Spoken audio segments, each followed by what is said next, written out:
ആ ഗീതടുത്ത് എന്താ ഇവിടെ? മോനെ ട്രിപ്പിൾ എടുക്കാൻ കൊണ്ടുവന്നതാ. ആരാ ആശുപത്രിയില്? അമ്മ കാല് തെറ്റിയൊന്ന് വീണു, ഫ്രാക്ചർ ഉണ്ട്.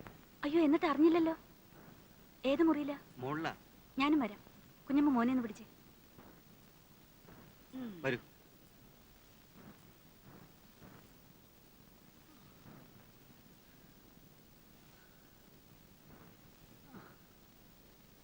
വേണ്ട വേണ്ട, എണീക്കണ്ട. ഞാൻ മോനെ ട്രിപ്പിൾ എടുക്കാൻ വന്നപ്പോഴാ ശിവനെ കണ്ടത്. ഇപ്പൊ എങ്ങനെയുണ്ട്? ഓ, മേലാകെ വേദനയാ. കുറെ നാളത്തേക്ക് മേലണെങ്കിൽ ഒന്നും ചെയ്യാൻ പാടില്ലെന്നാ ഡോക്ടർ പറഞ്ഞിരിക്കുന്നത്. കംപ്ലീറ്റ് റെസ്റ്റ് എടുക്കണം. രമേത് അറിഞ്ഞ ഓടിയെത്തും. അവൾ എപ്പോഴും പറയും അമ്മയുടെ കാര്യം. അവള് വരില്ല. അവളെ ഞാൻ അത്ര വെറുപ്പിച്ചിട്ടുണ്ട്. അതൊന്നും സാരമില്ല. രമ ഇപ്പോഴും കുട്ടികളെ പോലെയാ. പറയുന്ന സമയത്തേ ഉള്ളൂ, മനസ്സിലൊന്നുമില്ല. ശിവനോട് ഒറ്റയ്ക്ക് നിന്നാൽ എങ്ങനെയാ? പോയി രമയെ വിളിച്ചോണ്ട് വാ. ഞാൻ പറഞ്ഞതാ അവനോട്, കേക്കണ്ടേ? അത് പിന്നെ വേറെ പ്രശ്നമൊന്നും ഉണ്ടായിട്ടില്ല എടുത്തി. എന്നോട് ചോദിക്കാതെ അവൾ ഇറങ്ങിപ്പോയത്. ഇപ്പൊ ഞാൻ തിരിച്ചു വിളിക്കാൻ ചെന്നാൽ അവൾ വിചാരിക്കും അവള് ജയിച്ചു എന്ന്. അത് പിന്നെയും പ്രശ്നങ്ങൾ ഉണ്ടാക്കിയെന്ന് വരും. അവൾക്ക് ഇഷ്ടമുണ്ടെങ്കിൽ തിരിച്ചു വന്നോട്ടെ, എനിക്ക് വേറെ വിരോധമൊന്നുമില്ല.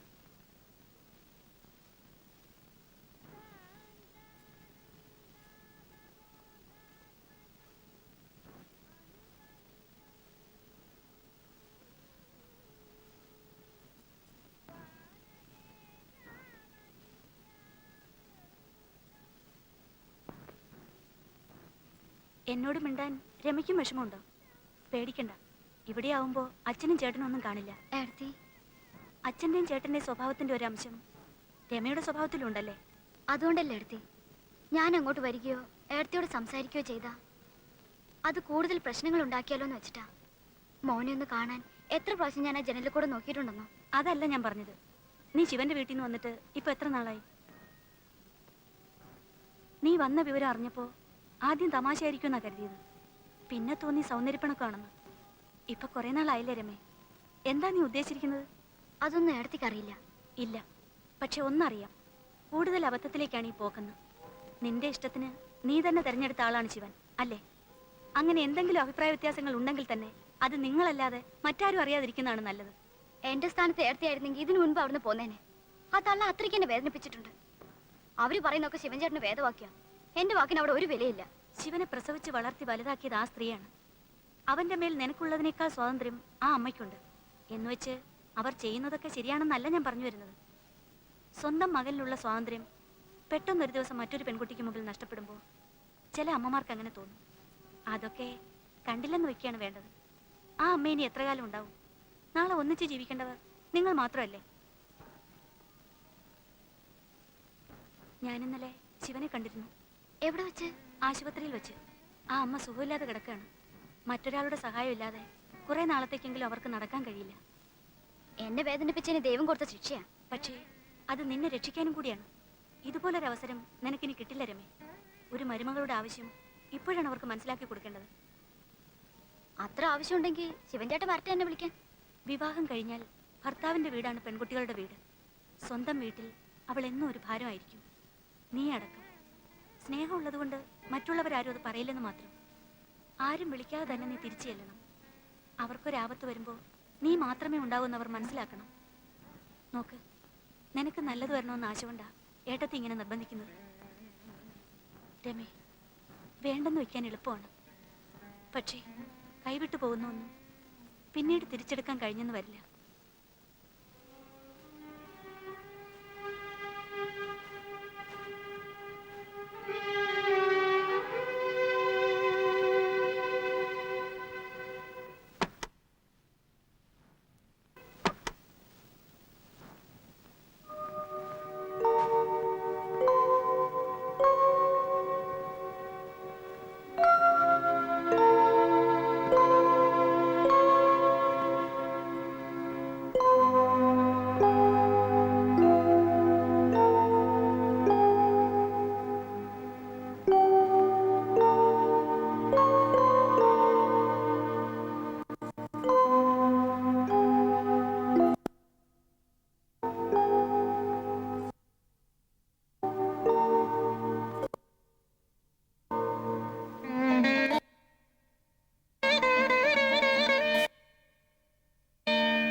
അയ്യോ അയ്യോ എനിക്ക് വയറ് വേദനിച്ചിട്ട് അയ്യോ അയ്യോ എനിക്ക് വയറ് വേദനിച്ചിട്ട് വയ്യേ അയ്യോ എന്റെ ഗുരുവായൂരപ്പാ കുഞ്ഞമ്മ കരയാതിരിക്കെ.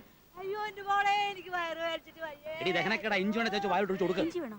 ഇഞ്ചി വേണ്ട, എനിക്ക് സാധാരണ വരാനുള്ളതാ. അയ്യോ അയ്യോ നിങ്ങളത് പോയി ഡോക്ടറെ വിളിച്ചിട്ട് വരിയേ. ഒരു ഡോക്ടർ ഡോക്ടറുടെ ആവശ്യമില്ലെന്ന്.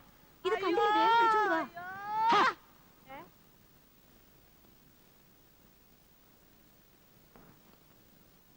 അയ്യോ എന്റെ മോളെ എന്റെ മോളെ.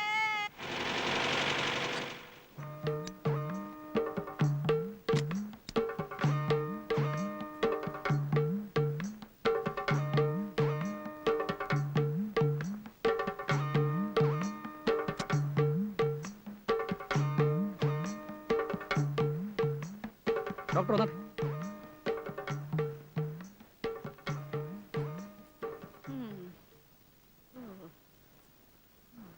അയ്യോ അയ്യോ അയ്യോ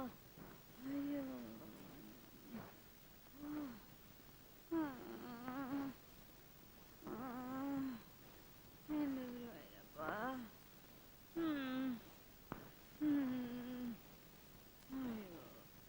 എന്താ ഡോക്ടർ? അമ്മയാണോ? അമ്മയല്ല, കുഞ്ഞമ്മയാ. വേലക്കാരിയാ, പേരാ കുഞ്ഞമ്മ. ഒറ്റ നോട്ടത്തിലൊന്നും കാണുന്നില്ല. എനിക്കും ആദ്യം അങ്ങനെ തന്നെ തോന്നി. ആ ഇപ്പോഴത്തെ കാലമല്ലേ, എന്തും എന്തിന്റെ ലക്ഷണങ്ങളാകാം. ഏതായാലും മെഡിക്കൽ കോളേജിൽ കൊണ്ടുപോയി സ്പെഷ്യലിസ്റ്റിനെ ഒന്ന് കാണിക്കൂ. ആ ഞാനൊരു എഴുത്ത് തരാം.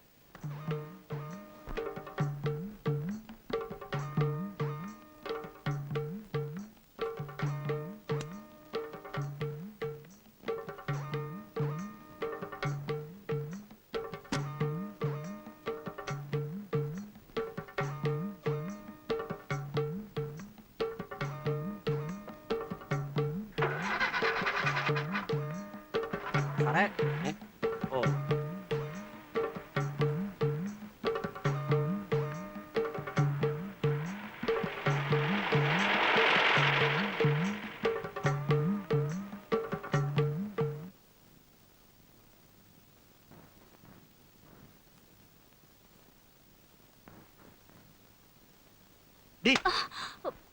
നിനക്ക് എങ്ങനെയാടി ഇങ്ങനെ പോത്ത് പോലെയാണ് തുടങ്ങാൻ പറ്റുന്നത്? ഉം.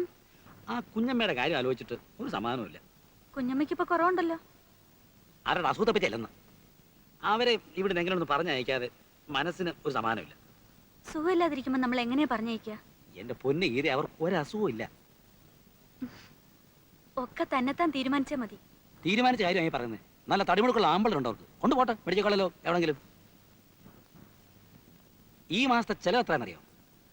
പലചരക്കടയിലെ വലിയൊരിട്ട് എന്റെ പ്രാണം പോയി.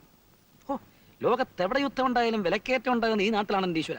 പാല്, വിറക്, മോര്, മണ്ണെണ്ണ, കുഞ്ഞമ്മ. 1200 രൂപ ഇതിനകം. ഇനിയും കിടക്കുന്ന മാസം തീരാൻ ബാക്കി. നേരത്തെ വീട്ടു ചെലവിന് മാസം തോറും നമ്മള് 1000 രൂപയല്ലേ കൊടുത്തോണ്ടിരുന്നത്?